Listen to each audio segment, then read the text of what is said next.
Hello my dear listeners, சந்திரமாகாளி பாகம் 25 கேட்கலாமா? என்னமாம்மா நீங்கள் இப்படி கேட்டு புட்டீங்க? எனக்கு பரிபூரண சம்மதம். அப்பாடா, எங்கள் வயிற்றில் பாலை வாத்திக என்ன சொல்லுவீங்களோன்னு பயந்துக்கிட்டே வந்தோம். இவதான் என் மூத்த மருமகள் லதா. நீங்கள் கல்யாணத்தில் பார்த்துருப்பீங்க, இருந்தாலும் இப்போ அறிமுகப்படுத்துகிறேன். வணக்கம் என்று லதா சொல்ல சிந்தாமணியும் ரகோத்தமனும் பதில் வணக்கம் சொன்னார்கள். சரிண்ணே, இப்போ மாசி மாதம் நடந்துக்கிட்டு இருக்கு. இன்னும் 2 மாதத்துக்கு பிறகு வைகாசி வருது. அப்போ வச்சுக்கலாமா கல்யாணத்தை? இருமா ரஞ்சிதம், எங்கள் மகளையும் ஒரு வார்த்தை கேட்டுக்கலாம். பொம்பளை பிள்ளைகிட்ட விருப்பத்தை கேட்க போகிறீங்களா? இது என்னன்னே நம்ம ஜாதியில் இல்லாத புது வழக்கமாக இருக்குது. என் மகன் எந்த விதத்தில் குறையாக இருக்கான்? ரஞ்சிதம் சும்மா இரு. அவங்க மகக்கிட்ட அவங்க விருப்பம் கேட்க போகிறாங்க. நீ எதுக்கு ஊடையில் போகிற? வாயை கொஞ்சம் மூடிக்கிட்டு உட்காரு. மகேஷு, சித்தப்பா இங்கே வாத்தா. சமையலறையிலிருந்து வெளியே வந்த மகேஸ்வரி ஹாலின் மையத்தில் வந்து நின்று அனைவரையும் வரவேற்றாள். ஆத்தா, பாண்டியனுக்கு உன்னைய பொண்ணு கேட்டு வந்திருக்காங்க. எனக்கும் உன் சித்திக்கும் ரொம்ப சந்தோஷமாக இருக்குது. சம்மதம்னு சொல்லிட்டோம். நீ என்னத்தா சொல்கிற? எல்லாம் உங்கள் விருப்பம்தான் சித்தப்பா. நீங்கள் யாரை சொல்கிறீங்களோ நான் மறுப்பு சொல்லாமல் கட்டிக்கிடுவேன். ஆனால் மகேஸ்வரி மௌனமாக, சொல்லுத்தா ஆனால் என்ன? எனக்கு என் படிப்பு முடிகிற வரைக்கும் கல்யாணம் வேணாம் சித்தப்பா. அப்படிங்கிறையா? சரி, நீ உள்ளே போமா, அடுத்து நான் பேசிக்கிறேன். சிந்தா கூட்டு போ. அவர்கள் இருவரும் உள்ளே சென்று விட, என் மக விருப்பம்தான் தெரிஞ்சு போச்சுல்ல, ரொம்ப சந்தோஷம். இப்போ நீங்கள் என்ன சொல்கிறீங்க மாமா? படிப்பை முடிக்கட்டும் மாமா, எப்படியும் வைகாசிக்கு முன்னாலே முடிச்சிடுமில்ல. ஆனால் அது ஒரு மாதிரி பேசிட்டு போகிற மாதிரி எனக்கு படுது. இல்லைங்க, அப்படி வேணான்னு தோணுச்சுன்னா பட்டுன்னு சொல்லிடும். மகேஷே உள்ளே ஒன்றை வச்சு வெளியே ஒன்று பேசுகிற பிள்ளை இல்லை. அதனால் நீங்கள் அந்த மாதிரிலாம் நினைக்காதீங்க. நாட்டாமம் அவனுக்கு கேட்டப்பெல்லாம் நிர்தாட்சண்யமாக மறுத்துருச்சு. ஆனால் இப்போ உங்கள் விருப்பம்னு சொல்லிட்டு போயிடுச்சுல, பெறவென்ன கவலை? ஆமாப்பா, மாமா சொல்கிறது சரிதேன். படிப்பு முடியட்டும்னு அந்த பிள்ளை நினைக்கிறது ஒன்றும் தப்பு இல்லையே. செண்பக பாண்டியனின் அண்ணன் செலியன் சொல்ல அதற்கு பின் ஒன்றும் பேசவில்லை குணசீலன். காஃபி குடித்துவிட்டு புறப்பட்டனர். 7ஆம் நாள் அம்மன் ஊர்வலம் முடிஞ்ச பின்னாடி சாயங்காலம் பொண்ணு பார்க்க வாங்க. பூவும் பொட்டு மட்டும் முதல்ல வச்சுக்கலாம். பிறகு வைகாசியில் கல்யாணத்துக்கு நாள் குறித்து நிச்சய தேதி பார்த்துக்கலாம். நீங்கள் என்ன சொல்கிறீங்க மாமா? இந்த திட்டம் உங்களுக்கு தோதா இருக்குமா? இதைத்தானே முன்னாலேயே பேசணும். அப்படியே செஞ்சிடலாம். எங்களுக்கு சம்மதம். மேலும் சற்று நேரம் பேசிக்கொண்டிருந்து விட்டு அவர்கள் புறப்பட, வெளியே வேலை இருக்கிறது என்று சொல்லி ரகோத்தமனும் கிளம்பிவிட்டார். அவர்கள் கிளம்பியதும் சிந்தாமணியுடன் ஹால் சோபாவில் வந்து அமர்ந்தாள் மகேஸ்வரி. மகேஷ், உனக்கு ஏற்ற நல்ல குடும்பம் அதுதான் அவங்கக்கிட்ட உடனே நானும் உங்கள் சித்தப்பாவும் சம்மதம் சொல்லிவிட்டோம். அதனால் உனக்கு ஒன்றும் வருத்தம் இல்லையே? சாச்சா, அதெல்லாம் இல்லை சித்தி. உன்னை பொண்ணு கேட்க அவங்களுக்கு ஒரு எண்ணம் இருக்குன்னு முன்னமே தெரியும். ஆனால் இன்றைக்கி திருதுப்புன்னு வந்து நிற்பாங்கன்னு கொஞ்சம் கூட எதிர்பார்க்கல. பாண்டியன் தம்பி படித்தவர், பெரிய ஆளுகளை மதிக்க தெரிஞ்ச பையன். உனக்கு ஏற்ற உசரம் நிறம்னு உங்கள் பொருத்தத்தை இந்த ஊரே மெச்சப்போகுது. சிந்தாமணி கனவுலகில் மிதக்க மகேஸ்வரியின் மனது தாய் தந்தையை நினைத்து அரற்றியது. அதே நேரத்தில் வாசல் பக்கம் இருந்து மகேஸ்வரி என ஒரு ஆண் குரல் ஒலித்தது. யாருத்தா? தெரியலையே சித்தி. வேகமாக எழுந்து வாசல் பக்கமாக போனவளுக்கு ஒரு ஆச்சரியம் காத்திருந்தது. வாசலில் நின்று அவளை அழைத்தது ராஜா. சார், நீங்களா? வாங்க, உள்ளே வாங்க. இல்லைங்க, பரவாயில்ல, லைப்ரரிக்கு கிளாஸ் ரூம் தேர்ந்தெடுத்தாச்சு. அதான் புக் சேகரிக்கலான்னு வந்தேன்.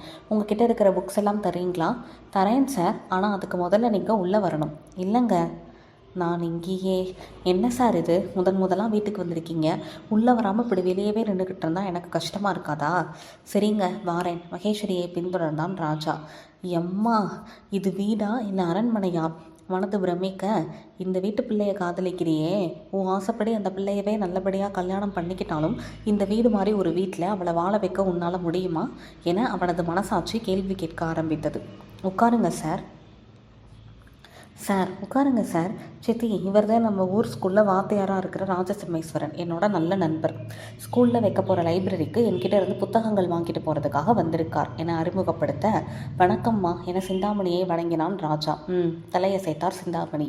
சித்தி, பாப்பாத்தி அக்கா கிட்ட சொல்லி இவருக்கு காப்பி கொடுக்க சொல்கிறீங்களா? நான் போய் என்னோடய புத்தகங்களை எல்லாம் எடுத்துக்கிட்டு வரேன். சார் நீங்கள் இருங்க, ஏற்கனவே எல்லா புத்தகங்களையும் தனியாக எடுத்து வச்சுருக்கேன். வேகமாக போயிட்டு இப்போ வந்துடுறேன் சொல்லிவிட்டு மாடிப்படியை நோக்கி நகர்ந்தாள். பாப்பாத்தி, ஒரு காப்பி கொண்டு வா. இல்லைங்கம்மா, பரவாயில்ல, எனக்கு வேணாம், இப்போ தான் வீட்டில் குடித்தேன் என்று ராஜா சொல்ல, சரி என்று சொல்லிவிட்டு உள்ளறைக்குள் புகுந்து கொண்டார் சித்தி. அந்த வீட்டை ஆராய ஆரம்பித்தான் ராஜா. அகன்ற ஹால், அதனை சுற்றியே நிறைய ரூம்கள் அமைந்திருக்க அத்தனை ரூம்களிலும் வாசல்களிலும் திரைச்சீலைகள், மொசைக் தரை பளபளவென்று இருந்தது. சார், காப்பி குடிக்கலையா? இன்னும் தரவே இல்லையா என்று அவள் குரல் கேட்டு வேகமாக கண்களை துடைத்து கொண்டான். இல்லைங்க, நான் தான் வேணாம்னு சொல்லிட்டேன். ஏன் சார் வேணாம்னு சொன்னீங்க? முதல் தடவை வர்றீங்க, அதுவும் சாப்பிடாம. எப்படி உன்னை உங்களால் வெளியே அனுப்ப முடியும்? காஃபி தான் வேணாம். சரி, பரவாயில்ல, கொஞ்சம் தண்ணியாவது குடிங்க. விட மாட்டீங்க போலையே. ஆமாம், இதே இது நான் உங்கள் வீட்டுக்கு வந்துடுறதா நீங்கள் ஒன்றுமே சாப்பிட கொடுக்காம என்னை அனுப்பிடுவீங்களா என்ன? நீங்கள் என் வீட்டுக்கு வந்தால் நான் எதுக்குங்க திருப்பி அனுப்ப போகிறேன்? மனத்துக்குள் நினைத்து கொண்டவன் கொஞ்சம் தண்ணி மட்டும் போதும் என்று சொல்ல, இருங்க எடுத்துகிட்டு வரேன் என்று சொல்லிவிட்டு சமையலறைக்குள் நுழைந்தாள். அக்கா கொஞ்சம் தண்ணி தானம்மா, இருங்க அந்த மண் சம்பளம் மோந்து தரேன். மண் சம்பா எதுக்கு அது? இல்லை, அந்த ஆள் என அந்த பாப்பாத்தை இழுக்க அவளை தீ போல முறைத்துவிட்டு அவள் குடிக்கும் செம்பில் தண்ணீர் மோந்து எடுத்து சென்று அவனிடம் நீட்டினாள். வாங்கி குடித்துவிட்டு புத்தகங்களை பெற்றுக்கொண்டு கிளம்பினான் ராஜா. மகேஷ் அழைத்து கொண்டே உள்ளறையிலிருந்து வெளியே வந்தார் சிந்தாமணி. சித்தி, அவனை எதுக்கு தான் வீட்டுக்குள்ளே கூப்பிட்டேன்? வெளியவே நிற்க வச்சு என்னென்னு கேட்டு அனுப்ப வேண்டியது தானே. உள்ளே கூப்பிட்டு சோபாவில் உட்கார வச்சு. ஏன் சித்தி, ஒரு நல்ல விஷயத்துக்காக வந்திருக்காரு, அவர் எதுக்கு உள்ளே விடக்கூடாது? நீ சின்ன பிள்ளை, உனக்கு எந்த விவரமும் தெரியாது. ஏன் எதுக்குன்னு கேள்வி கேட்காம நாங்கள் சொல்லுற சில விவரங்களை நீ அப்படியே கேட்டுக்கிறணும், சரியா? எனக்கு எல்லாம் தெரியும் சித்தி. அவர் கீழ் ஜாதிக்காரர்னு தானே உள்ளே கூப்பிடக்கூடாதுன்னு சொல்கிறீங்க. உங்களை எதிர்த்து பேசுகிறதுக்கு என்னை மன்னிச்சிருங்க சித்தி. இந்த ஊரிலையும் இந்த ஜாதி கோட்பாடுகளையும் பின்பற்றப்படுற சில முட்டாள்தனமான வழக்கங்களை என்னால் கடைபிடிக்க முடியாது. எனக்கு எல்லா மனுஷங்களும் சமம்தான் சொல்லிவிட்டு வேக வேகமாக மாடிப்படி ஏறினாள் மகேஸ்வரி.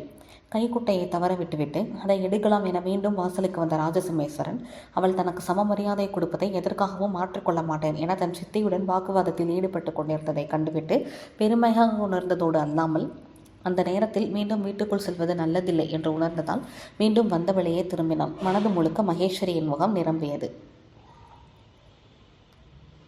நாட்டாமை வீடு. என்னங்க சொல்கிறீங்க? நீங்கள் சொல்கிறது நிஜமா? சும்மாவே அந்த குணசீலனும் ரகோத்தமனும் உங்களை மதிக்க மாட்டானுங்க, இதில் சம்பந்திகளாக வர ஆயிட்டானுங்கன்னு வைகளேன், ஆட்டத்துக்கு கேட்கவா வேணும்? அதை தேண்டி நானும் யோசிக்கிறேன். இந்த கல்யாண பேச்சை அதோட ஆரம்ப புள்ளியில் அப்படியே நிறுத்துகிற மாதிரி ஏதாவது காரியம் செய்யணும். ஆனால் என்ன செய்கிறதுன்னு தான் புரியலை. உனக்கு ஏதாவது யோசனை தோணுதாடி சொன்னோம்?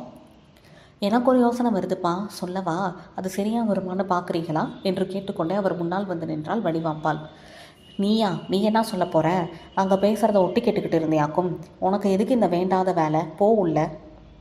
எங்க அவள் ஏதோ சொல்ல வாரா, என்னானதுன்னு கேட்போமே. சரி சொல்லு. அந்த டீச்சர் ராஜா இருக்கார்ல? ஆமாம், அவனுக்கு என்ன? அவரும் அந்த மகேஸ்வரியும் அன்னைக்கு ஆத்தங்கரையில் நின்று பேசிக்கிட்டு இருந்தாங்கப்பா. அடி சக்க, தனியாவாடி? இல்லைம்மா, அவர் கூட அவரோட தங்கச்சிங்க இருந்தாங்க. மகேஸ்வரி கூட மனோன்மணி இருந்தா. வேற ஏதோ பேசிக்கிட்டு இருந்தாங்க. ஆனால் அந்த டீச்சருக்கு இவன் மேலே ஏதோ பிடித்தம் இருக்கும்னு எனக்கு தோணுது. சொல்லும் போதே வடிவாம்பால் கண்களில் ஒரு நிமிடம் குரோதம் மின்னியது. இது போதுமே. ஏங்க, அவங்க 2 பேரும் ஊரை விட்டு ஓடி போய் கல்யாணம் பண்ணிக்கிறலாம்னு ஒரு எண்ணத்தில் இருக்காங்க. அது இதுன்னு அவளை பற்றி தப்பாக ஒரு கடிதாசி எழுதி குணசீலன் வீட்டுக்கு அனுப்பி வைப்போம். ரஞ்சிதம் இதை கண்டிப்பாக நம்புவா. அது நமக்கு போதுமே. நல்ல யோசனை தான். ஆனால் நம்ம எழுதுகிற கடிதாசி எதிர்வினை புரிஞ்சு அவங்க 2 பேரும் காதல் கல்யாணம் பண்ணிக்கிட்டாங்கன்னா செல்வராசு சந்தேகமாய் கேட்க, அது இன்னும் நல்லது. கீழ் ஜாதி பயலை கட்டிக்கிட்டான்னு அவளை ஜாதியை விட்டு ஒதுக்கி வைப்போம். நமக்கு அவள் நல்லா இருக்கக்கூடாது, அவ்வளவு. சொர்ணம் ஆசையாய் சொல்ல நாட்டாமையும் உற்சாகமானார். வடிவு, ஒரு பேப்பர் பேனா எடுத்தாது நான் சொல்லுற மாதிரி எழுதி கொடு. நாளைக்கு காலையிலேயே போய் போஸ்ட் பண்ணிடுறேன். வருவாள்.